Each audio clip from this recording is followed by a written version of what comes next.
আরেকটি বাক্য সবচেয়ে চিন্তার বিষয়, যে সুদ আমাকে এবং আপনাকে গরিব করে দেয়। আমি আগে বুঝতাম না যে সুদ মানুষকে কিভাবে গরিব করে।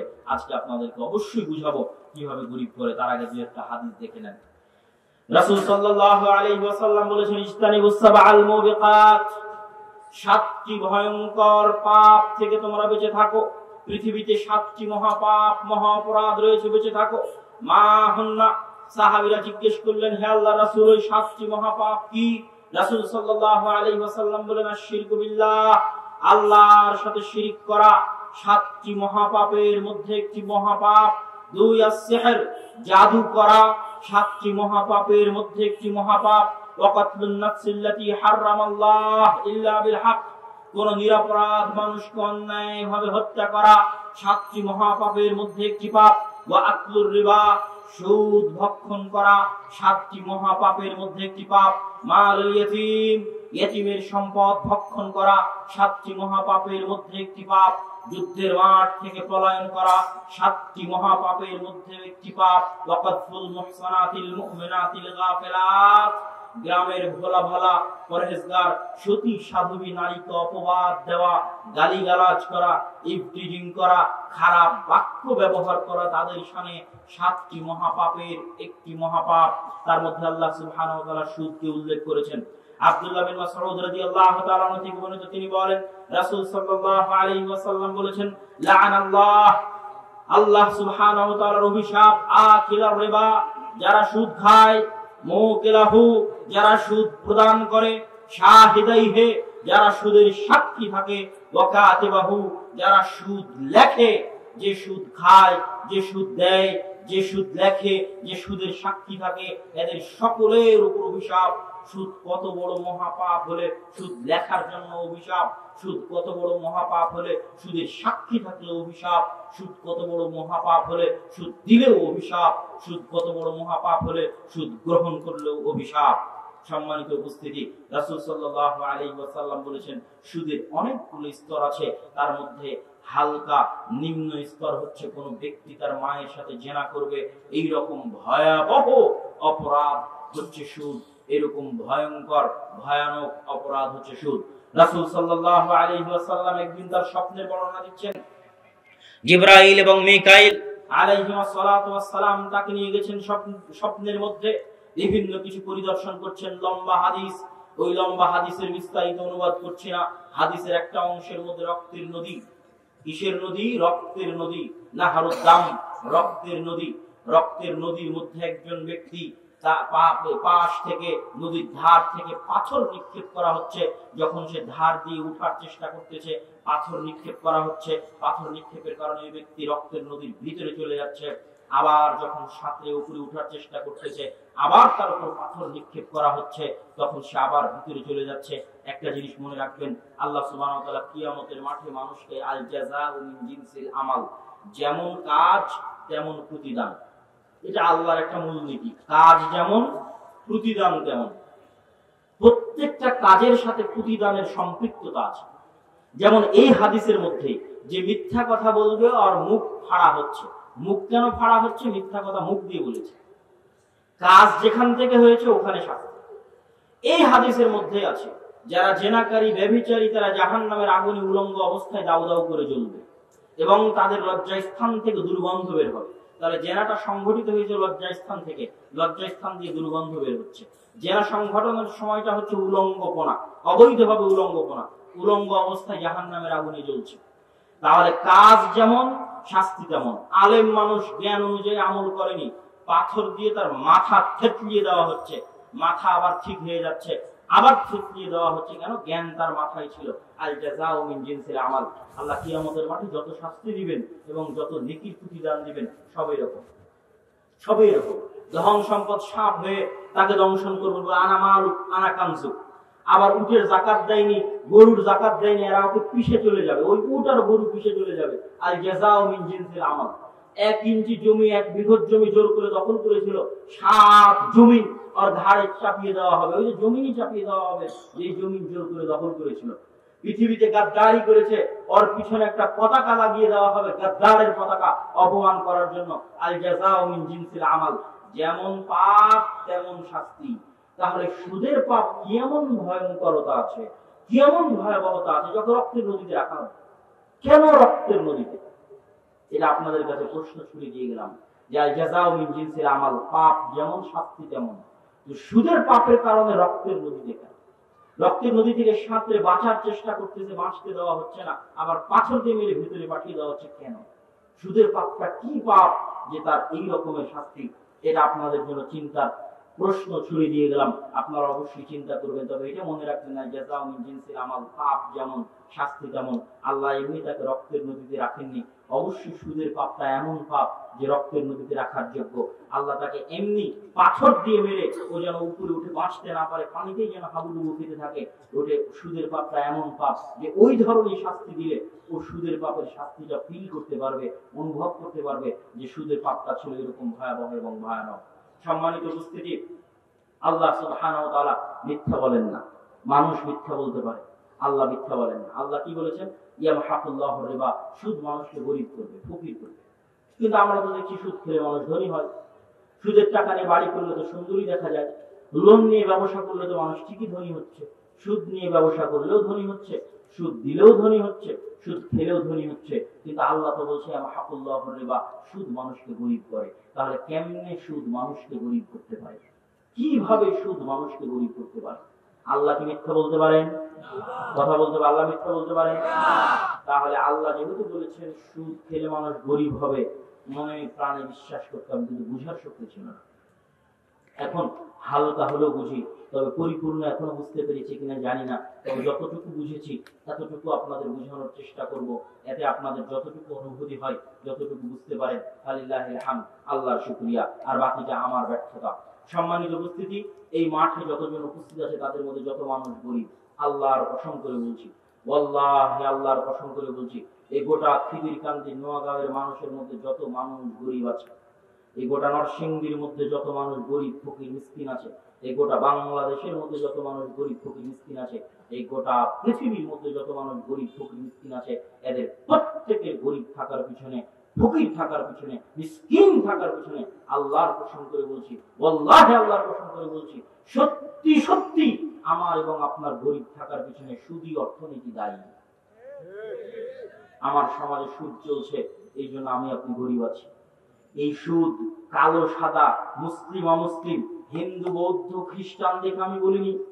সুদ কালোর শত্রু, সুদ সাদার শত্রু, সুদ মুসলমানের শত্রু, সুদ ইহুদির শত্রু, সুদ খ্রিস্টানের শত্রু, সুদ হিন্দুর শত্রু, সুদ প্রত্যেকটা মানুষের শত্রু, সুদ মানবতার শত্রু, সুদ বাংলাদেশের শত্রু, সুদ দক্ষিণ আফ্রিকার শত্রু, সুদ সারা পৃথিবীর প্রতিটি দেশের শত্রু, সুদ সারা পৃথিবীর প্রত্যেক গরিব মানুষের শত্রু, প্রত্যেক ফকির মানুষের শত্রু, প্রত্যেক মিসকিন মানুষের শত্রু, মানবতার শত্রু, মানুষের শত্রু। কিন্তু এটা বুঝবে যে অর্থনীতি সম্পর্কে জানে, ও বুঝবে। আপনি বুঝতে পারবেন না, বোঝা কঠিন, তবু চেষ্টা করুন।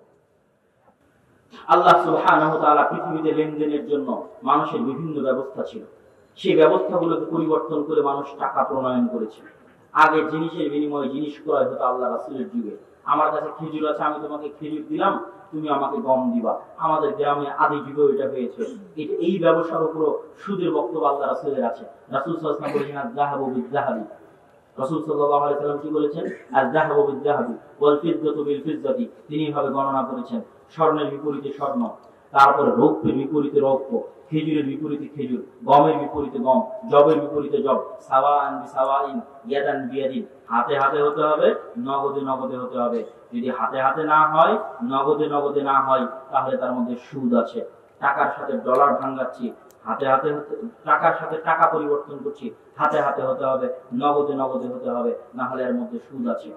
এটা রাসূল সাল্লাল্লাহু আলাইহি ওয়াসাল্লাম বলেছেন। তবে জিন্স যদি আলাদা হয়, কম বেশি হতে পারে। আমি খেজুর দিয়ে স্বর্ণ নিতে পারি, স্বর্ণ দিয়ে খেজুর নিতে পারি, টাকা দিয়ে ডলার নিতে পারি, ডলার দিয়ে টাকা নিতে পারি, এটা কম বেশি হতে পারে, এটা জায়েজ, এটা হালাল। ওটা আমার আলোচ্য বিষয় নয়। আমি কি বলছিলাম? পৃথিবীতে আমরা আগে লেনদেন করতাম পণ্য দিয়ে পণ্যের বিপরীতে, তারপরে আসলে শুধু স্বর্ণ এবং রৌপ্য। বহুদিন শুধু স্বর্ণ রৌপ্যের বিপরীতে লেনদেন হয়েছে। এখন সারা পৃথিবীতে স্বর্ণ রৌপ্য ব্যাংকে রিজার্ভ করা হয়, বৈদেশিক মুদ্রা রিজার্ভ করা হয়, তার বিপরীতে কাগজের নোট ছাপিয়ে সেটা দিয়ে লেনদেন করা হয়। এবার আসেন, এই যে কাগজের নোট ছাপিয়ে আমরা লেনদেন করছি, এই টাকার নিজস্ব গতি আছে। প্রত্যেক যে জিনিস আদান প্রদান যোগ্য তার নিজস্ব গতি আছে। তার নিজস্ব গতি আল্লাহ প্রদত্ত, সৃষ্টিগত, জন্মগত, কেউ দিয়েছে এরকম নয়। এই জন্য আমি বলেছি সুদ মানবতার শত্রু।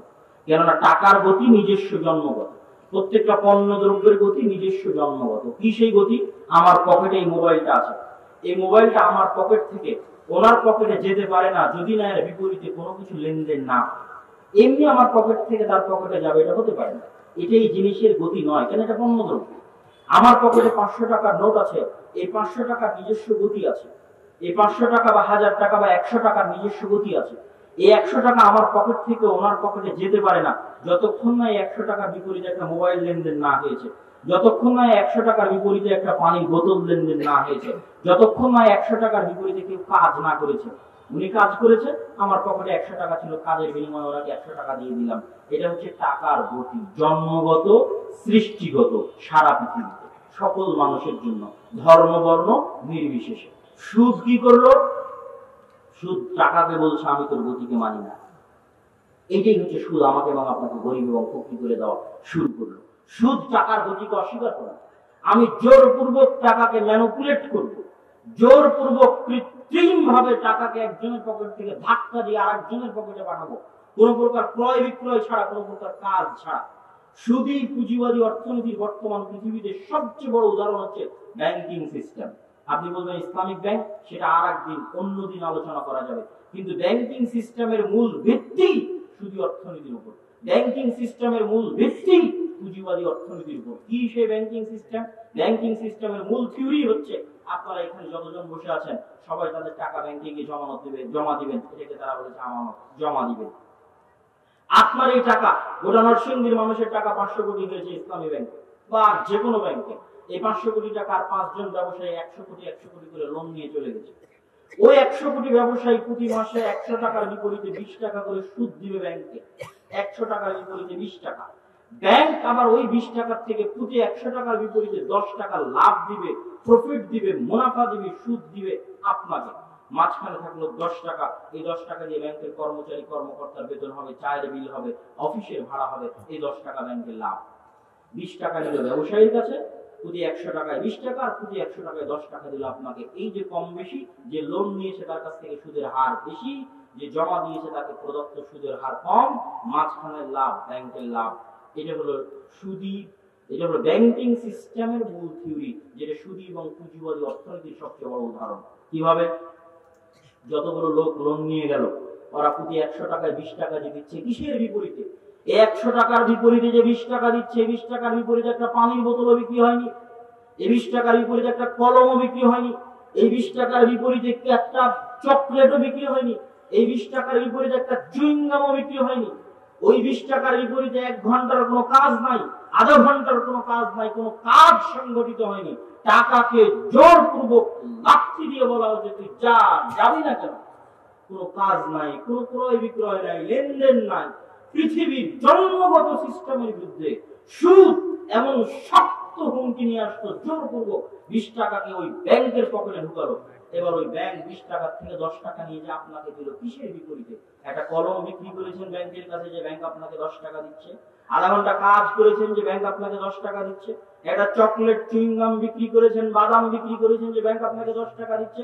ওই 10টা টাকার নিজস্ব গতিকে লঙ্ঘন করে, ওই 10টা টাকার নিজস্ব গতিকে বাধাগ্রস্ত করে, লাঠি দিয়ে জোরপূর্বক কৃত্রিম ভাবে ম্যানিপুলেট করে আপনার পকেটে পাঠানো হয়েছে। ফলে কি দাঁড়িয়েছে?